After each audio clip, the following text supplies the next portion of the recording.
আমরা এটা গ্যারান্টি দিয়ে বলতে পারি, এই পিআই প্রোডাক্ট যারা যেই ব্যবসায়ীরা বিক্রি করে তারা যদি 10% ট্যাক্স দেয়, এই দেশে ট্যাক্সের টাকা থোয়ার জায়গা থাকবে না। যদি আপনারা ওই সিন্ডিকেটের কথাই চলেন তাহলে কিছুই পাবেন না, আমও হারাবেন, সারাও হারাবেন। এই যে আইনটা তারা করতে আছে, এনইআই সিস্টেম, এনইআইয়ের সিস্টেম, এটা যারা চালু করতেছে তারাই এখনো প্রপারলি জানে না। সাধারণ জনগণ কিছুই জানে না এটা আসলে কি। সাধারণ জনগণকে না জানাইয়া এইরকম একটা ডিসিশন সরকার কখনোই নিতে পারে না। আগে প্রত্যেকটা মানুষকে জানাইতে হবে এটা আসলে কি, এইটার কার্যকারিতা কি, এটা চালু হইলে এই দেশে কি কি ঘটতে পারে। যদি জনগণ সায় দেয় তখনই তারা চালু করতে পারবে, এর আগে চালু করতে পারবে না। ঠিক। এই আইনটা শুধুমাত্র কিছু সিন্ডিকেটকে সুবিধা দেওয়ার জন্য, আমাদের এই দেশে যারা পিআই প্রোডাক্ট বিক্রি করে 20 লাখ পরিবার আছে তাদেরকে ধ্বংস করার জন্য এই আইন চালু করা হচ্ছে।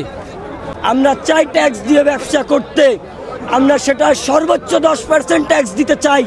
সরকারকে হুঁশিয়ারি দিয়ে বলতে চাই, সিন্ডিকেটের কথা না শুনে এই পিআই প্রোডাক্ট বিক্রেতার থেকে আপনি 10% ট্যাক্স নিয়ে 6 মাস চালাইয়া দেখেন, আপনি ট্যাক্সের টাকা রাখার জায়গা পাবেন না। আমরা এটা গ্যারান্টি দিয়ে বলতে পারি, এই পিআই প্রোডাক্ট যারা যেই ব্যবসায়ীরা বিক্রি করে তারা যদি 10% ট্যাক্স দেয়, এই দেশে ট্যাক্সের টাকা থোয়ার জায়গা থাকবে না। যদি আপনারা ওই সিন্ডিকেটের কথাই চলেন তাহলে কিছুই পাবেন না, আমও হারাবেন, সারাও হারাবেন।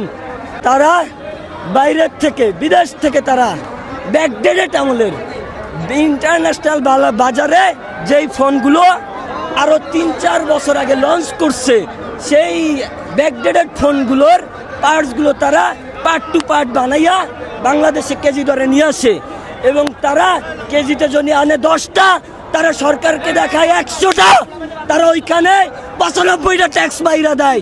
তারপরে তারা এই দেশে সাধারণ মানুষরে ওই 4 বছর 5 বছরের আগের মোবাইল দিয়া সাধারণ ক্রেতারকে ঠকায়। কিন্তু আমরা ঠকাই না, আমরা হচ্ছে কালকে যেটা ইন্টারন্যাশনাল বাজারে লঞ্চ হয় সেটা আমরা পরশুদিন এই দেশের মানুষের হাতে পৌঁছে দেই। সেটা 100% অরিজিনাল এবং অথেন্টিক। আমাদের ফোন নিয়ে কাস্টমারকে কখনো হ্যারাসমেন্টে পড়তে হয় না, সার্ভিসের জন্য দৌড়াইতে হয় না। কাস্টমার একটা ফোন 4-5 বছর অনায়াসে ইউজ করতে পারে, আর তাদের ফোন কেনার 7 দিন 10 দিন 1 মাস পরেই কাস্টমার কেয়ারে সিরিয়াল লেগে যায়।